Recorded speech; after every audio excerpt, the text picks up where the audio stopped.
বিসমিল্লাহির রহমানির রহিম। আজকে আমরা বাঞ্ছারামপুর থেকে বিএনপির সমস্ত অঙ্গ সংগঠনের নেতৃবৃন্দ একত্রিত হয়ে কৃষিবিদ মেহেদী হাসান পলাশ ভাইয়ের পক্ষে ব্রাহ্মণবাড়িয়া এক নতুন ইতিহাস সৃষ্টি করার জন্য উপস্থিত হয়েছি।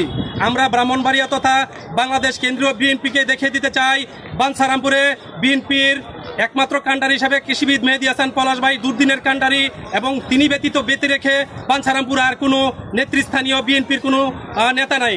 আমরা তার নেতৃত্বেই বাঞ্ছারামপুর বিএনপি এগিয়ে যাচ্ছি এবং এগিয়ে যাব।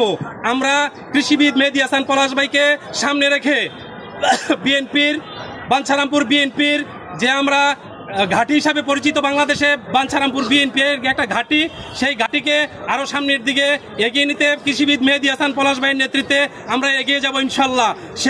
সেই লক্ষ্যকে সামনে রেখেই আমরা আজকে ব্রাহ্মণবাড়িয়া উপস্থিত হয়েছি বাঞ্ছারামপুরের সমস্ত নেতৃবৃন্দ একসাথে হয়ে। ধন্যবাদ সকলকে। আমরা আজকে ব্রাহ্মণবাড়িয়া একটা ইতিহাস সৃষ্টি করতে চাই। আসসালামু আলাইকুম।